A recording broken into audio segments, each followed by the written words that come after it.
YouTube, what's up everyone? Welcome back to the show. Hopefully everyone's having an amazing day.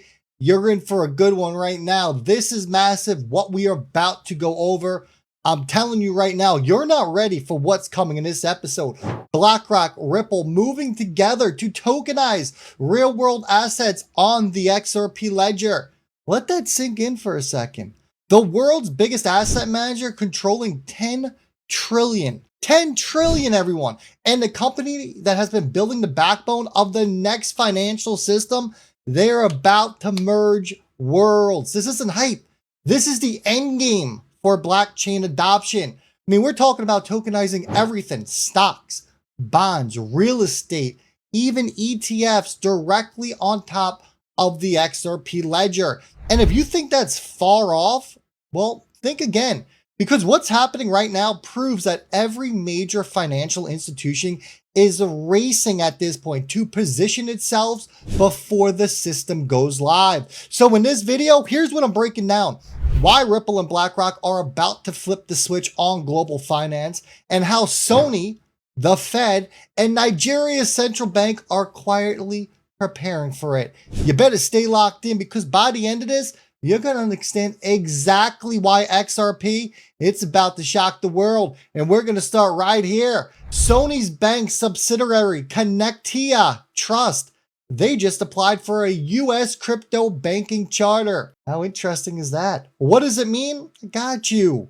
It means traditional banking giants are now begging to get blockchain exposure. They're trying to become crypto native custodians, issuing dollar-pegged stablecoins, storing digital assets, and creating new pipelines for liquidity. This is the same playbook that Ripple has been building for years. Do you notice this yet? It's exactly what Ripple has been doing for years, and now you are seeing everyone trying to copy and mimic it. I've always said, you know you're doing something right when others try to copy your idea. If no one's copying what you are doing, you're probably not doing something right, folks. Sony, they're not doing this because it's trendy. They're doing it because they see what's coming. The complete tokenization of global value. And guess what? Guess who's already 10 steps ahead? Ripple. That's right. And folks, if you're not subscribed to my other YouTube channel, go give it a follow. It's called the Bullwinkle Blueprint. Get on over there, hit that subscribe button. I look forward to seeing you over in the comment section. Now let's break this down, because we got breaking news coming from Ripple's president. That's right, Monica Long. She just confirmed it. Last month, AllRel USD went live on the African continent. And today, you know what else went live? Ripple Custody. You see how it all plays into each other? You see how it all ties together? That's not just expansion. This is what we call an infrastructure deployment. Ripple is setting up the rails where no one else can. Emerging markets, real utility, real liquidity, while other companies, they're out there still chasing headlines. They're still trying to find their way. They have no identity. And those assets that have no identity this far into a bull market and this far into crypto, guess what? They are going to go away. The days of riding Bitcoin to the moon, they're ending. You need utility on your asset. Oh, guess what? It goes bye-bye. Brad Garlinghouse told you himself. So Ripple's out there. They're busy. They're laying down financial plumbing across continents. Why Africa, though? Right? I've seen people ask me this question when I tweeted about it. Why Africa? Well, it's simple. That is where the biggest on-chain payment growth is coming from. Stablecoins, custody, cross-border payments. It is all being built on Ripple's tech.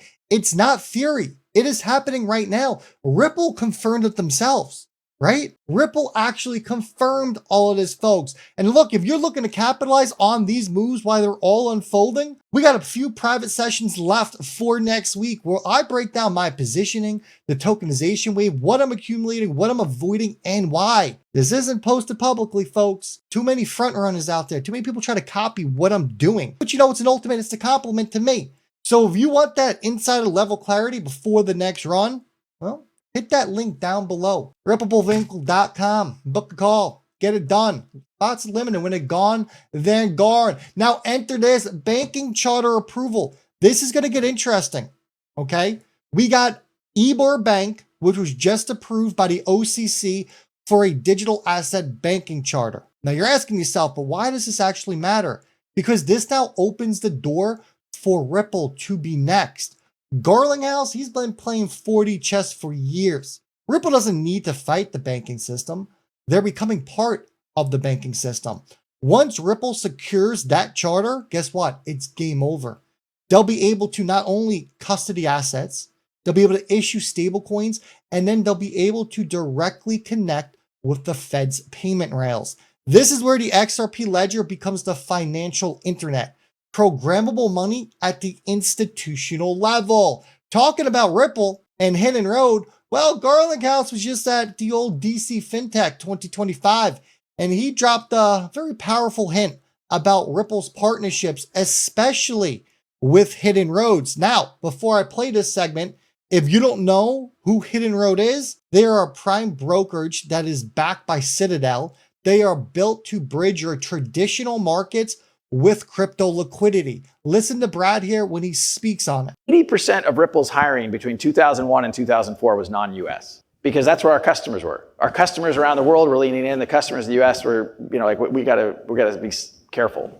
And speaking of banks, I mean, Ripple has applied for a national bank charter. Yes. Can you just sort of give a brief overview, any updates in that process? How are things going there? I don't know the exact answer. I mean, look, I think it depends who you talk to. It's been a little disappointing to see some of the traditional banks start to lobby against things like that. It's like, look, if we want more stability, we want clear regulation, having a Fed master account actually is a net plus to that. You want to de-risk stablecoins. Having Circle have a Fed master account, have Ripple have a Fed master account, that's actually a good thing.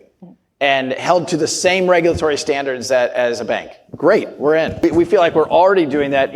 Ripple launched our stablecoin under a New York Trust license, which we feel like is the gold standard above what even others have done, because we are all about serving institutional money movement. And, institutions aren't going to work with us unless we have really leaned into being compliance first. And I know there have been institutional money movement. I love it. When I hear institutions, when I hear money movement and getting involved in that, all I see is dollar signs. Look, when Garlinghouse talks about this on stage, it is very strategic. Hidden Roads, what it does is that it connects hedge funds and institutions directly to on-chain assets. And Ripple's involvement means that XRP, it could soon become that settlement layer for global institutional liquidity. That is not speculation. That is integration in motion. And when that does happen and we get all that utility flooding in, I mean, XRP, it's off to the races. And Jack put this out, talking about Nigeria's central bank and how they're activating ISO 20022, aligning a shift towards XRP-based messaging standards for national payments. November 14th, so it's about a month away, right? It marks the official start of decentralized finance entering that sovereign layer. Think about that for a second. Central banks aligning their systems with Ripple's messaging protocols. This is the same standard that is used by over 90% of the world's major banks. So when Nigeria flips that switch, the rest of Africa follows and Ripple's RLUSD becomes the bridge asset for settlement. It's not about if anymore. It's about when. And we went back to Monica Long's statement. I think we showed it in the last video, actually, talking about Monica Long. And she said about the custody coming along and Ripple being involved over in Africa. This is huge. The way Ripple does everything is all lined up. And it's all a puzzle that is finally coming together. Then we get this. This is interesting. This is going to bring us into the next section of this video about BlackRock and Ripple, right? So we have Larry Fink here, obviously the CEO of BlackRock. We all know that by now. He stated that we are just at the beginning of tokenized assets. He's talking about tokenizing everything. And when we say everything, we mean everything. We mean ETFs, treasuries, credit, even real estate to be tokenized. Remember, BlackRock, they don't experiment, folks. They dominate when they enter a market. Larry's admission is telling us exactly where institutional money is headed. When the biggest asset manager in the world is bullish on tokenization, that right there is 100% your green light. Listen up. I do believe we're just at the beginning of the tokenization of all assets, from real estate to equities to bonds across the board. There's very loud here. It is very loud. But it's good. Capital's at work, Larry. You like that. I love capital Yeah. at work. Yeah. But there's $4.1 trillion of money in sitting globally in digital wallets. A lot of that money is outside the United States. If we could tokenize a ETF, digitize that ETF, we could have investors who are just beginning to, invest in markets through, let's say, crypto. They're investing in it, but now we could get them into the more traditional long-term retirement products. So we look at that as the next wave of opportunity for BlackRock over the next tens of years, as we start moving away from traditional financial assets by repotting them in a digital manner, and then having people stay in that digital ecosystem. They can have their cash, and we have the largest cash money market fund that's tokenized called BITL. Our Bitcoin IBIT is now over $100 billion. $100 billion, I know, but not that long ago. 2 years ago, zero. Yeah, so I know. Well, you weren't always a huge proponent of crypto, as we know. I love it now. But I grow and learn. I heard you say that on 60 Minutes. That is the key. He grows and he learns, just like the other institutions are going to be forced to do. I don't think you really understand how bullish this is. You have BlackRock entering the crypto space. Whatever BlackRock does, you're going to have others that are going to instantly follow. You're going to see Fidelity, right? JP Morgan, Citi, Goldman, they are all going to follow because they know they cannot let BlackRock get too far out in front and take the lead here. This is absolutely massive. Brad Garlinghouse has told us this before. All it takes is the first to announce and the rest will follow. He says no one wants to be last, but no one wants to be first. And BlackRock has officially, they are all in on this thing.